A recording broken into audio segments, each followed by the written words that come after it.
Olá, essa é a continuação da aula sobre nutrientes nos ambientes aquáticos.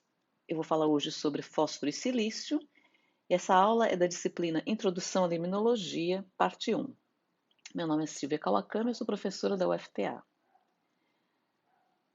Antes de falar sobre esses nutrientes, vou abrir um parênteses aqui para explicar algumas reações de decomposição da matéria orgânica.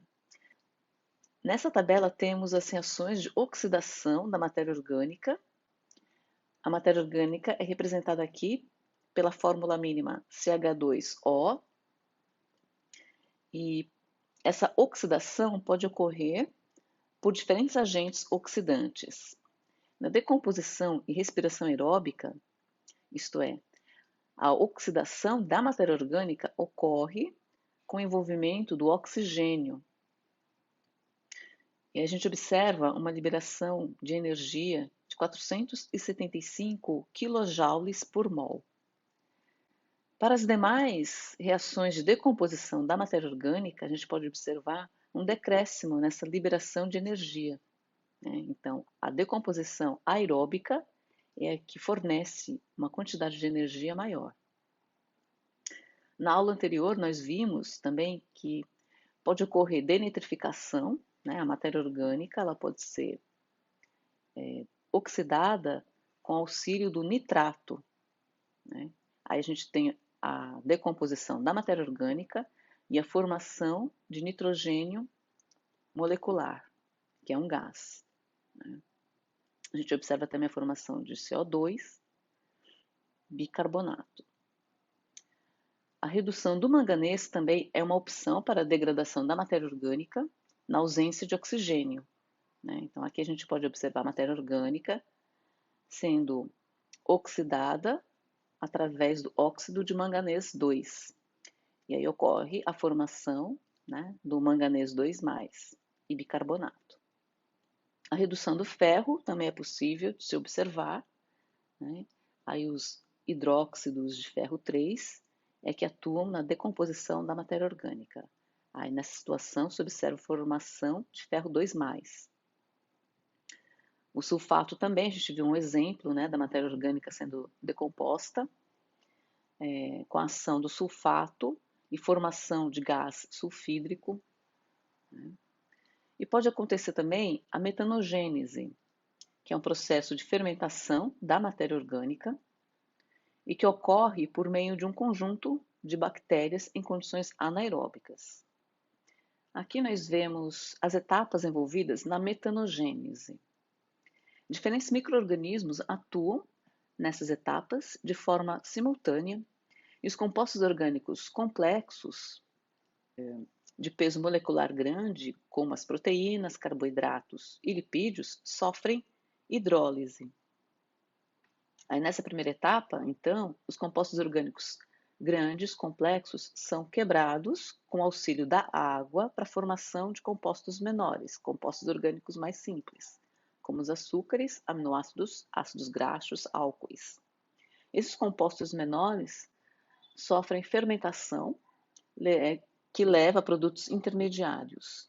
E esses compostos intermediários levam à formação de acetatos, hidrogênio e dióxido de carbono. A última etapa, a metanogênese, compreende a formação de metano e dióxido de carbono. É importante notar aqui que quando se refere à matéria orgânica no ambiente aquático, diversas moléculas devem ser consideradas. Naqueles exemplos anteriores, eu coloquei apenas a estrutura da molécula básica, né? Mas as moléculas diversas aqui apresentam nitrogênio e fósforo, os nutrientes, né? E quando essas moléculas se decompõem completamente, os nutrientes que fazem parte dessas moléculas retornam para a fase dissolvida ou ficam retidos nos sedimentos.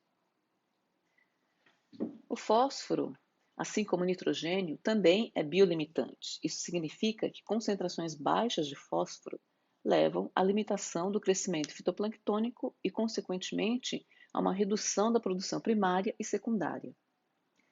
O fósforo participa da formação de diversas biomoléculas.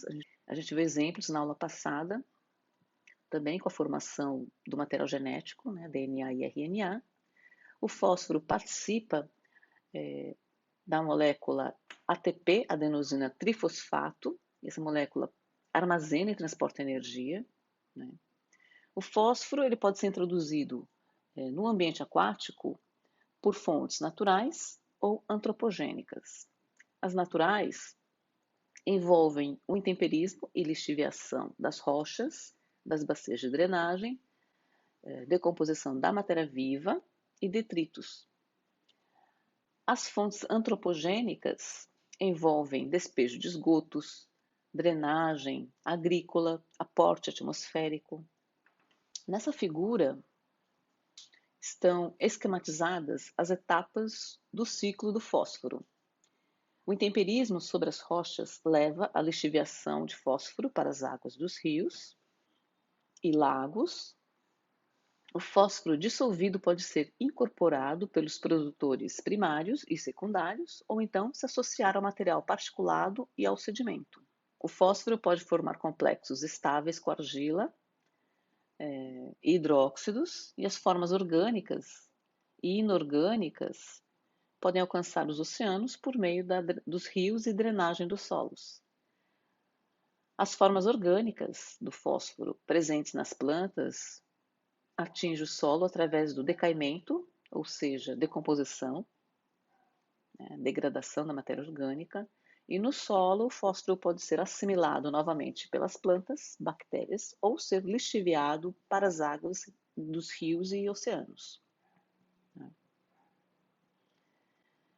Certas espécies de fósforo, certas espécies químicas de fósforo tornam-se indisponíveis devido ao tipo de interação mais intensa no solo e formação, por exemplo, de apatita.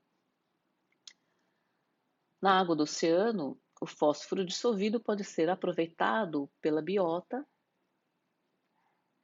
para a produção.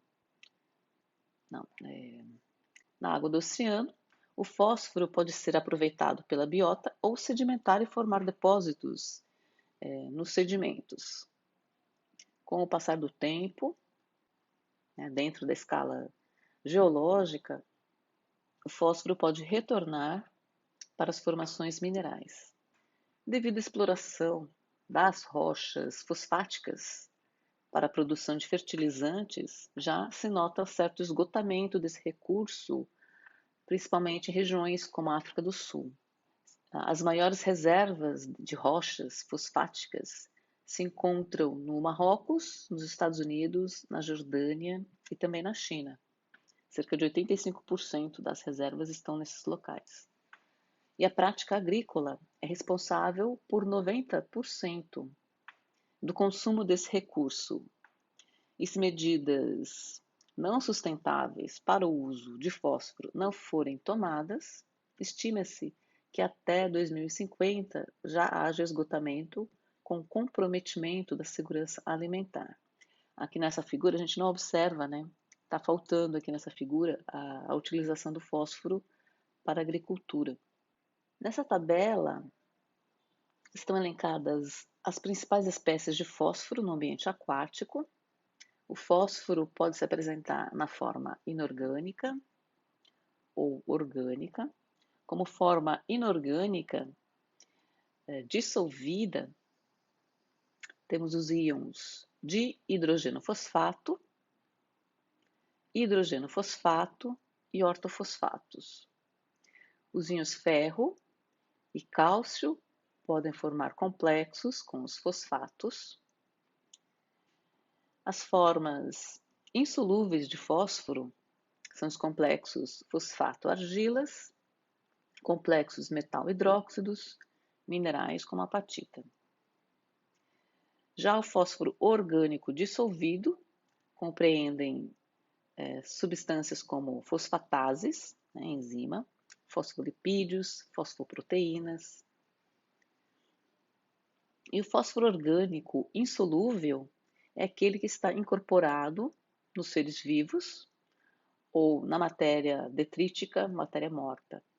A abundância relativa dessas espécies todas de fósforo depende muito do pH do meio. Para as Para as águas continentais de pH entre 5 e 8, as espécies predominantes são o de hidrogênio fosfato e o hidrogênio fosfato. Para lagos tropicais, devido à elevada temperatura, a gente viu já em aulas passadas, né, as temperaturas elevadas aceleram o metabolismo em ambientes tropicais.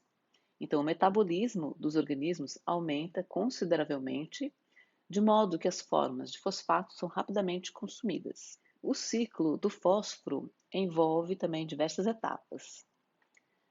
A assimilação preferencial de fósforo na forma de fosfatos pelo fito e macrófitas para a formação de fósforo orgânico particulado.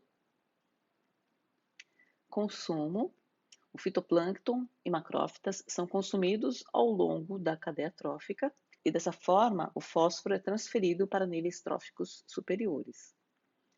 Excreção pelo zooplâncton, peixes e outros seres contém fósforo orgânico dissolvido. O processo de herbivoria leva à liberação de fosfato para o meio dissolvido, assim como a degradação da matéria orgânica, processo também chamado de remineralização ou mineralização da matéria orgânica, leva à liberação do fósforo orgânico dissolvido e fósforo orgânico particulado. A interação com sedimentos ocorre em condições de redox, que influenciam a liberação e retenção de fósforo no sedimento. A precipitação e redissolução de fosfato depende da concentração de íons ferro 3. E a presença de animais nos sedimentos, os bentos, causa o revolvimento do sedimento, a oxigenação e fertilização com excretas contendo fósforo. Como eu mencionei no início, na ausência de oxigênio, outros constituintes dissolvidos, como sulfato, nitrato, atuam na oxidação da matéria orgânica. O fosfato não é usado para a oxidação da matéria orgânica nos ambientes aquáticos. E isso é bom porque a forma reduzida do fosfato é a fosfina. E a fosfina é um gás extremamente tóxico e, além disso, esse gás é inconveniente devido ao odor de alho, é inflamável e atua até como praguicida na agricultura. Tem algumas aplicações industriais também, como na dopagem para semicondutores. A ocorrência natural de fosfina se dá em condições extremas, como com a ação de bactérias anaeróbicas em ambientes redutores, tais como pântanos e intestino de animais. Porém, recentemente, descobriu-se a presença de fosfina na atmosfera de Vênus, e por isso especula-se a presença de vida nesse planeta. Na interface água-sedimento ocorre troca de fosfato entre o hipolímeno e sedimento, que envolvem processos de adsorção ou reações redox. Então, a precipitação do hidróxido de ferro acaba arrastando o fósforo, na forma de fosfato, né, para o sedimento. Então, os íons, né, ortofosfatos, torna-se imobilizado no sedimento. E isso diminui a disponibilidade desses nutrientes para a biota. Em condições aeróbicas, a camada oxidada de fosfato férrico que se forma funciona como barreira entre o sedimento e a água subjacente. Então, o fósforo, mesmo que ele esteja presente nas águas intersticiais na forma biodisponível, como íons, ele não passa, esse fósforo biodisponível, ele não atravessa essa barreira de fosfato férrico e não volta para a coluna d'água.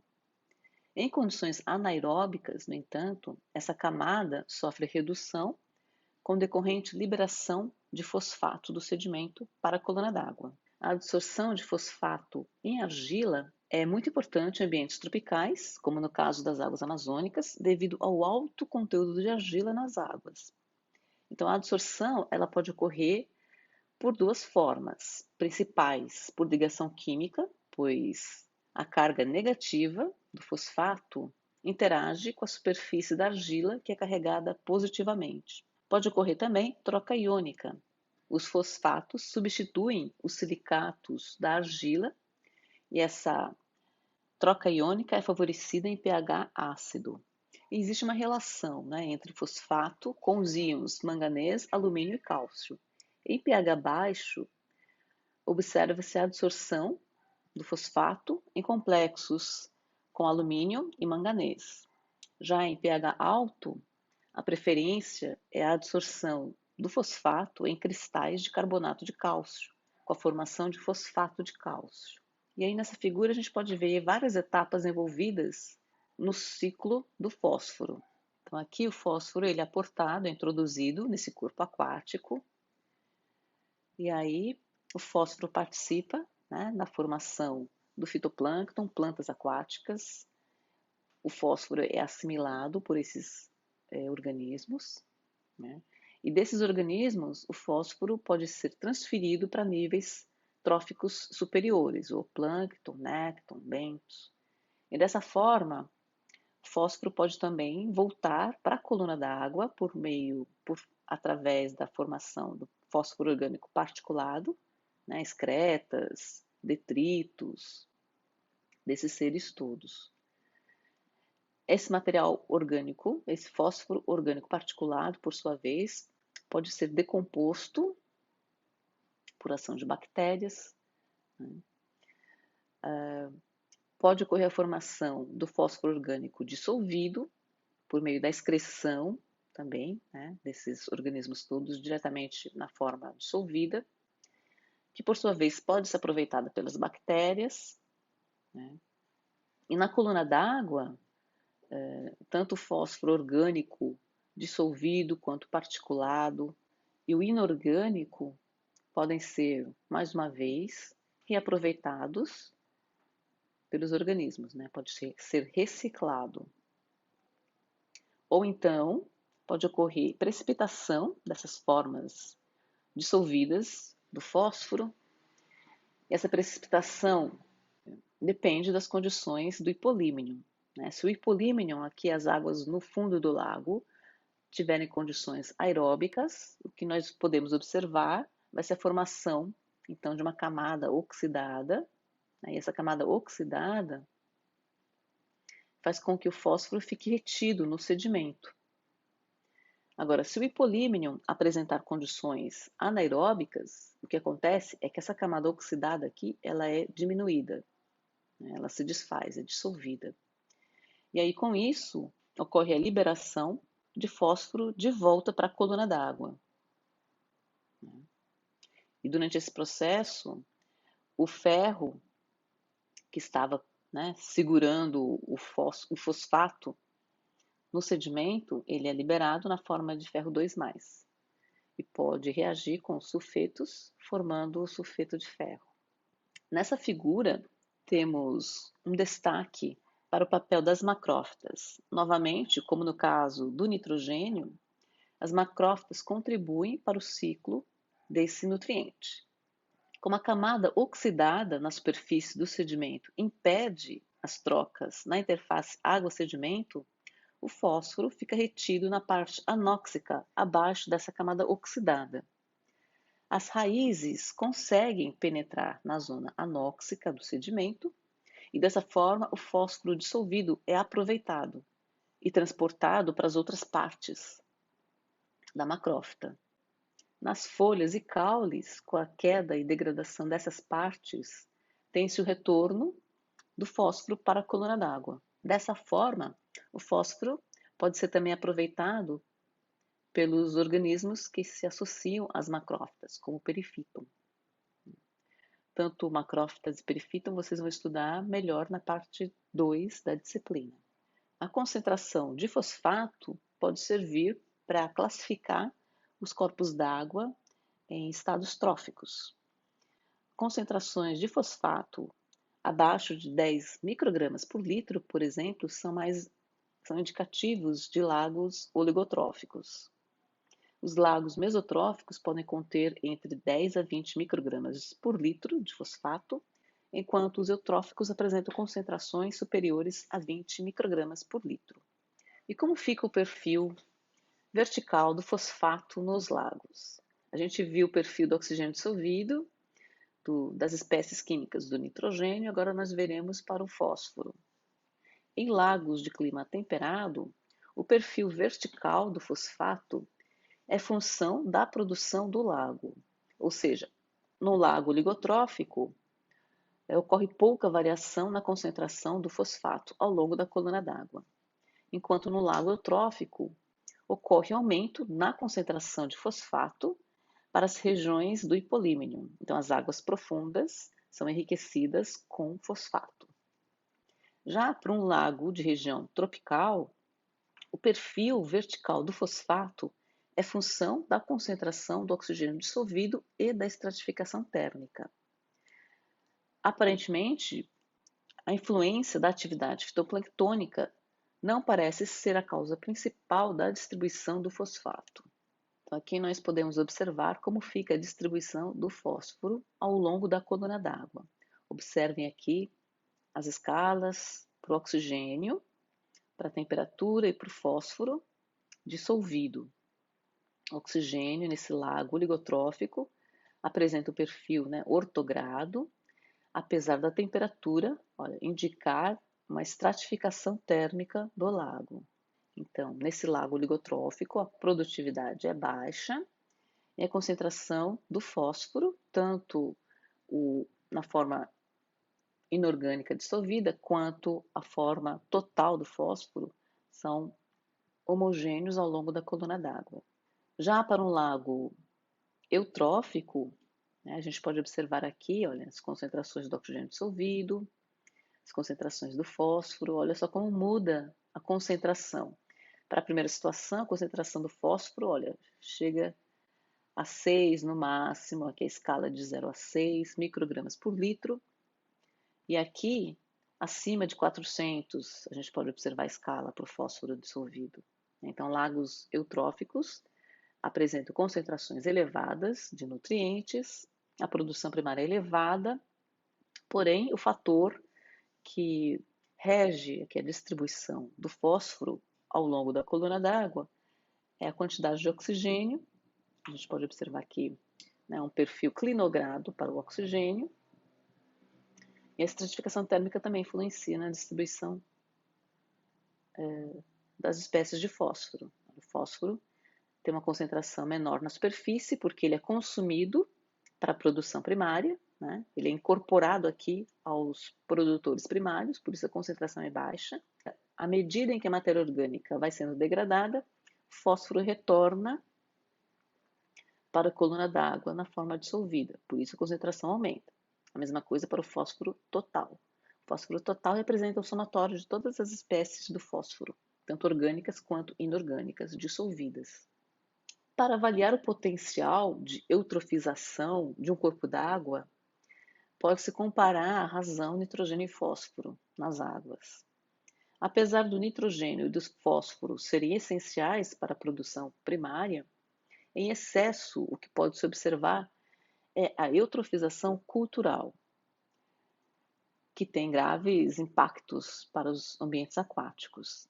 Aí, quando o fósforo é limitante, ou seja, quando a razão nitrogênio-fósforo for maior do que 10, essa eutrofização acaba se estabilizando. Quando o nitrogênio é limitante, a razão nitrogênio-fósforo é menor do que 10, esse processo de eutrofização continua, porque as bactérias que metabolizam o nitrogênio molecular são favorecidas nesse processo. Nesse processo ocorre um favorecimento da proliferação de sinofícias, que fazem a fixação do nitrogênio. Agora, um outro elemento nutriente importante nos ambientes aquáticos é a sílica. A sílica ela pode ser limitante ou não limitante nos ambientes aquáticos, a depender da proximidade das fontes. Nos corpos d'água, em regiões continentais e águas costeiras, geralmente as concentrações são bem elevadas de sílica. Em regiões de oceano aberto, que nós veremos nas disciplinas de oceanografia química, os oceanos apresentam baixas concentrações de sílica e isso pode limitar a produção de diatomáceas e outros seres que formam estruturas extracelulares, como as carapaças. Então, a sílica ela pode se apresentar como sílica ativa, sílica solúvel ou íon silicato. E a sílica é importante, então, para a formação das carapaças de diatomáceas, sílico-flagelados, radiolários. As fontes de sílica para o meio aquático correspondem à degradação de minerais de silicato, os feldespatos, que são frequentemente encontrados em rochas sedimentares. A sílica pode se apresentar na forma solúvel, coloidal e particulada. A forma particulada é aquela incorporada no fitoplâncton, nos detritos e em quartzo e minerais de silicatos. A sílica pode ainda ficar absorvida em compostos orgânicos e inorgânicos. E como fica o perfil vertical da sílica nos lagos? Em lagos de clima temperado, a distribuição da sílica tem influência das estações do ano. Na primavera ocorrem fluorescência dos blooms e com grande consumo de silicato pelas diatomáceas. E a estratificação térmica impede a reposição de silicato no hipolímeno para a coluna d'água. Em lagos tropicais, a distribuição de sílica está mais relacionada com a estratificação e desestratificação térmica. Então, aqui nós temos a distribuição vertical da sílica para um lago temperado, em condição oligotrófica e eutrófica. Então, aqui nessa figura, nós temos os perfis de temperatura e sílica para um lago temperado, na condição oligotrófica e na condição eutrófica. Nas duas situações, o lago encontra-se estratificado termicamente e a concentração do silicato varia um pouco na superfície, né? E depois aumenta com a profundidade e permanece constante. No lago eutrófico, a concentração do silicato é bem baixa na superfície devido ao consumo para a produção primária e depois com a profundidade a sílica retorna para a coluna d'água, né, e as concentrações são bem elevadas no fundo do lago. Para um lago tropical, a gente tem aqui exemplos da distribuição da sílica em condições de estratificação térmica e de desestratificação térmica. Então, a concentração da sílica depende mais dessa situação de estratificação e desestratificação térmica para os lagos tropicais. Aqui nessa tabela temos algumas comparações entre os valores de profundidade no disco de Secchi, clorofila A, fósforo total, nitrogênio total e oxigênio dissolvido para lagos de diferentes estados tróficos. Diferentes autores podem indicar faixas de valores diferentes para os estados tróficos. Portanto, é importante considerar a referência que mais se adequa às condições do trabalho em questão. Além disso, um lago pode se apresentar como oligotrófico por um período e tornar-se eutrófico devido a aportes de esgoto, matéria orgânica e vegetal excessiva. Então, aqui nessa tabelinha nós temos ali clorofila A, média para um lago ultra oligotrófico, para um lago oligotrófico, mesotrófico, eutrófico e hipertrófico. Então, concentrações de clorofila A maiores do que 8 já podem ser consideradas características para lagos eutróficos. Então, mas isso depende do autor, né? Aqui nós temos concentrações acima de 9, como sendo para lagos eutróficos.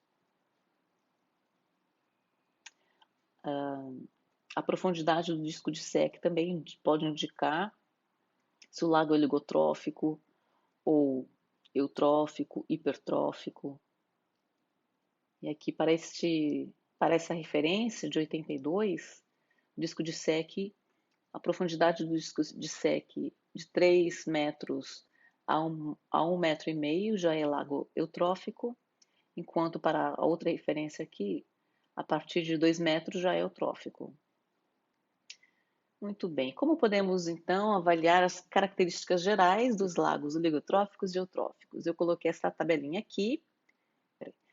Aqui, nessa tabela, vocês irão completar de acordo com as características físico-químicas para o lago oligotrófico e eutrófico. Então, característica físico-química e característica biológica. A parte biológica já está feita. Então, na parte biológica, um lago oligotrófico apresenta alta diversidade de espécies de plantas e animais, e um lago eutrófico apresenta baixa diversidade. Macrófitas, biomassa fitoplanctônica, floração de xenofícias, grupos característicos do plâncton, tudo isso vocês irão ver na parte 2. Tá? Então, para a parte que nos interessa no momento, eu quero que vocês preencham aqui o que falta nesta tabela. Né? Para o lago oligotrófico, tem-se concentração de oxigênio hipolímero, alta ou baixa? E neutrófico, alta ou baixa? Concentração de nutrientes na coluna d'água, concentração de nutrientes no sedimento, material particulado em suspensão, penetração da luz, profundidade do lago, produção primária. Tudo isso nós vimos já nas aulas até aqui. Existem condições climáticas que são favoráveis aos lagos eutróficos. As condições climáticas com temperaturas elevadas e pouca variação, elevadas taxas de precipitação, que tem como consequência altas taxas de intemperização, cenário esse que favorece alta taxa de reciclagem de nutrientes e renovação da biomassa. Então, essas condições aliadas favorecem os lagos eutróficos, e esses lagos, com essas características, são predominantes nos trópicos, subtrópicos e áreas equatoriais. Existem também as condições que são favoráveis aos lagos oligotróficos, condições climáticas com predominância de baixas temperaturas, baixa taxa de intemperismo, baixa taxa de reciclagem de nutrientes, baixa taxa de renovação de biomassa. E essas condições favorecem o aparecimento de lagos oligotróficos em regiões de altas latitudes, né, temperadas e subpolares. Nessas figuras, toda a informação que foi dada até o momento está repetida de forma gráfica. Então, em regiões tropicais, né, com temperatura e precipitação altas, altas taxas de intemperismo, pouca variação do fotoperíodo, favorecem a formação de lagos eutróficos. Esses lagos eutróficos, olha, por comparação aqui, são lagos rasos, que apresentam alta taxa de produção, ou seja, produtividade primária elevada, alta taxa de renovação de biomassa, alta reciclagem de nutrientes, né, e temperaturas elevadas e pouco variáveis. Os lagos oligotróficos são lagos profundos, né, apresentam valores de produção muito variáveis e baixos, né, baixa renovação da biomassa, baixa reciclagem de nutrientes e temperaturas baixas e muito variáveis. Então, essas são as características observadas para os lagos oligotróficos, né, e que são beneficiados, favorecidos por causa das temperaturas baixas, que levam também a precipitação baixa e taxas de intemperismo baixas. Aqui nesse desenho a gente tem a distribuição, a expectativa de ocorrência de lagos eutróficos em azul. Então, lagos eutróficos, eles ocorrem preferencialmente em ambientes tropicais, subtropicais, enquanto a expectativa de ocorrência de lagos oligotróficos, né, é maior para altas latitudes, ambientes frios. Então, essas são as referências principais para a aula. Exercício 4B, já está no Google Classroom. É um exercício baseado no artigo de Barbosa e outros, 2012. E nesse trabalho, esses autores comparam dois lagos de ambiente tropical, porém com características diferentes.